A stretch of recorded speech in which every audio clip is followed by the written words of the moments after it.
Oh, hello guys, welcome to my YouTube channel. खुलुमबाय नोंथांमोनखौ आंनि पवित्र बिटेक चेनेलाव नोंथांमोनखौ बयखौबो बरायनाय जाबाय दिनैनि गोजोन सानजौफु समाव। तो गाइस जोङो नै दिनै दंफैयो दैजिं मेला जाग्रानि ब्रिजआव। ओमफ्राय जोङो बेवहाय दिनै एसे शुटिं खालामनो फैदों आरोखि ना। शुटिं माने जोङो एसे कभार भिडिअ बानायनो नागिरदों। एसे पुराना मेथाइखौ जों कभार भिडिअ बानायनो नागिरदों। बेनिखायनो जों बे जायगायाव फैदों दिनैहाय। नै आंजों दङ माखासे सिख्लाफोर दङ। नै बे जायगायाव फैनानै माबायदि मोनदों? मोजां मोनाखै सान्दुं गोसा ना? नै जों गिम्बलबो लाखादों। एक्ट्रिसआ नैबे जाहैगोन ना। बे एक्ट्रिस, बेबो एक्ट्रिस आरो नैबेबो एक्ट्रिस। ओमफ्राय नैबे केमेरामेन जागोन। ओमफ्राय नैबे जोंखौ फोरोंग्रा जागोन आर्टिस्ट। बे जोंखौ फोरोंग्रा। थ' गाइस नोंथांमोना नायनो हागोन नै दैजिं मेला जाग्रानि मा होनोमोनलाय दैखौ बेवहाय नै जोबोद मोजां दैया।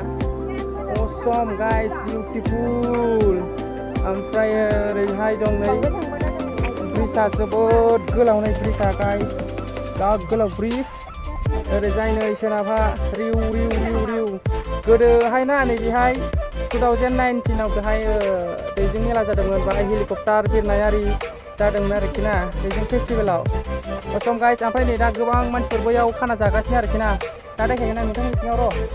ओइ केमेरामेन बोरै बोरै खालामनांगौ दे थाब थाब बुंदो। बेवहायो थाबायनानै जेनेबा नोंहाय गिदिङो होनलायनाया। थ' गाइस जोङो दा नै प्रेक्टिस सोलोंगासिनो आरोखि ना प्रेक्टिस। बे एक्ट्रिस ओमफ्राय नोंखौ एदावसिगोन ओमफ्राय नोंहा एदावनायाव इगनर खालामनानै फैनानै थाबायसिगोन। दा बेयावनो बेहा सल' खना होसिगोनब्रा। जाबाय दा रेडि दे केमेरामेन गिम्बल लादो गिम्बलखौ लाबोला गिम्बलखौ।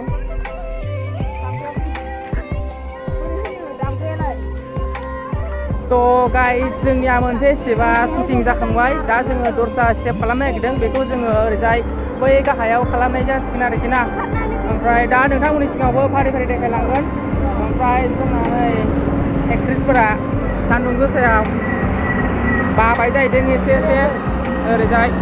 तो गाइस ये रहा पिकनिक स्पॉट दैजिं मेला का। नै दाबो गोबां मानसिफोर बाहाय पिकनिक जाफैदों।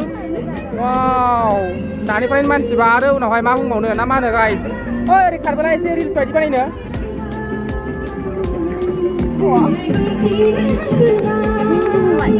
थ' गाइस जोंना शुटिं खालामनाया अलमस्ट 50% जाखाबाय। दा जोङो 50%ल' खालामनांसिगौ आरोखि ना। ओमफ्राय जोङो दा एसे रेस्ट लादों। बाहाय नै बिराद सान्दुं गोसा ना बेनिखायनो एसे रेस्ट लानाय जाहैबाय। थ' जोंना लोगोफ्रा नै ओरैजाय दङ। ओरैजाय एसे गावसोर दा इन्जय खालामनो नागिरदों आरोखि ना रिल्सफोर बानायनो नागिरदों। नायदिनि गावसोरखौबो हा खोनाया सोरना आंना भिडिअआ जोबथ'वाखै। बैसोरो रिल्स बानायनोलै दसे रिल्स बानायनो। थ' गाइस याहाय नै बालाबारि गोजा जों बाहाय माखासे शुटिं खालामदों आरोखि ना। बैथिंजाय माखासे ना सारगासिनो ओरैजाय नायनो हागोन नोंथांमोना। बाब सानसेट बिराद मोजां जाबाय। टाइमा बिराद मोजां सफैदों जोङो। दा सानसेटखौबो नोंथांमोननि सिगाङाव देखायनो आं बाहाय सानसेट जायो बरियानो। ओमफ्राय नै बिथांमोना रिल्स खालामगासिनो रिल्स। वाव क्या मस्त रिल्स बना रही है यार। रिल्स बानायगासिनो। बिउटिफुल महरा जागासिनो। ओमफ्राय नोंहा रिल्स बानाया? बानायदो दे। सेल्फि हिन्जावफोरनि सेल्फि लानाबाथाय फ्रन्ट केमेरा।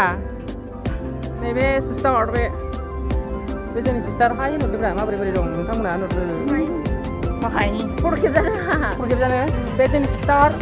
ओमफ्राय नैबेबो जोंनि सिस्टारानो जायो। वाव मोसाखावगासिनो आसला। ओरैजाय देखायनो आं एसे नोंथांमोननि सिगाङाव गोजौआव पिकनिक जाग्राफोरखौ। वाव नै कार दङ बास दङ ओइथिं बासबो दं। बिराद मानसिफ्रा पिकनिक जागासिनो आरोखि ना गाइस। पिकनिक जाग्रा जायगा।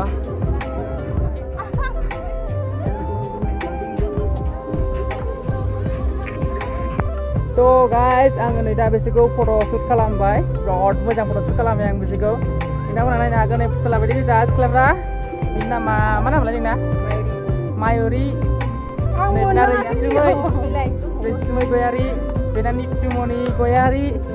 नै बेना परबि बर'। ओमफ्राय बेना सामिलि बर'। बरिया मोजां गोजा नै किउट गार्ल गोजा। gila deh.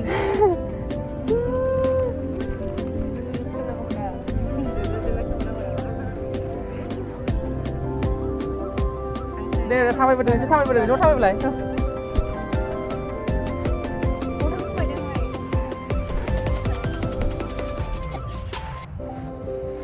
Kurang dapat जाहैलायबाय ना आंनिफ्राय आंखौ फट' खेबग्रा रावबो गैया गावसोरल' फट' खेबजायो आंखौ केमेरामेन खालामबाय आंखौ रावबो फट' खेबा फाग्ला बिसोर जाला गाब्रबाय ओमफ्राय आंखौ फट' खेबदोब्रा मोननैसो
जोबखोना माखा जोंना शुटिंआ मोनसे दंबावो दे अबेसे बानायगोन एबाराव रिल स्टार्ट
तो गाइस जोंना शूटिंगा अलमोस्ट खत्म हो चुका है दा जोंना शूटिंगा जोब्बाय ओमफ्राय जोङो दा नै एसे थाम्बनेलनि एसे फटक लानायनि एसे जायगा नागिरदों आरोखि ना जोङो थाम्बनेल लानांगोन थाम्बनेलानो मेन नालाय मा होनो इउटिउबनि माबायाव थाम्बनेल गैयाबानो खामानि गैया नालाय बेनिखायनो जों दा थाम्बनेल खेबनायनि एसे जायगा नागिरदों अके गाइस अके दे मानोना भिडिअखौ नायलांबाय थानो guys okay guys a guys जोङो दा नै हाग्रामा ब्रिजनि दालां गोजौआव दङ सायाव माने दैनि गोजौआव माने जों दालाङाव थाबायगासिनो आरोखि ना दालाङाव ओमफ्राय बिराद साइजनि सानसेट नुनो मोन्दों Assam beautiful guys a my गड नैबेयाव दै दङ नैबे दैयाव नावफोर जावनो मोनबा मोजां जागौमोन आरोखि ना ओमफ्राय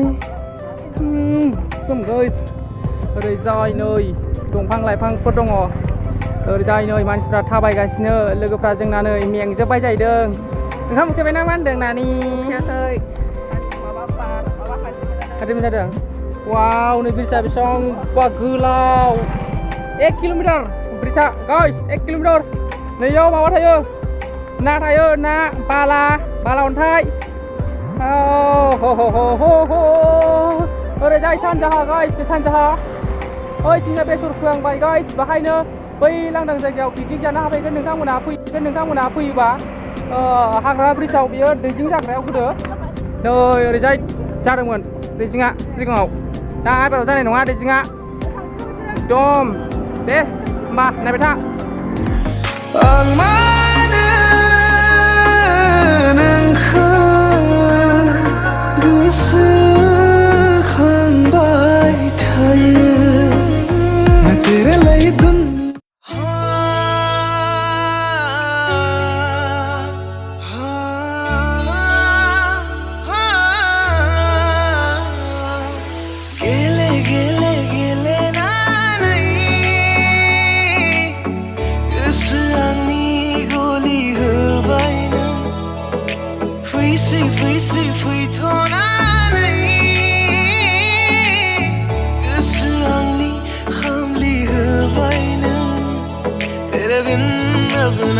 तो यार गाइस फाइनली जोंना शुटिंगा कमप्लीट जाबाय दा जोङो थांनो लाहार फाहार खालामबाय थांसिगोन जोङो ओमफ्राय आं नोंथांमोननो सानसेटखौ देखायनोसै ओरैजाय नाहरदो वाव गाइस नै नोंथांमोना सानसेटखौ ओरैजाय नाहर एकदम मोनाबाय आरोखि ना दे होमबा दिनैनि भिडिअआ बेखिनियानो जोब्बाय नोंथांमोना मोजां मोजां लाइक शेयार साबस्क्राइब खालामदो ओमफ्राय जोङो दा मेथाइ आरि जानानै थांसिगोन आरो बाय बाय नेक्स्ट भिडिअआव लोगो मोनसिगोन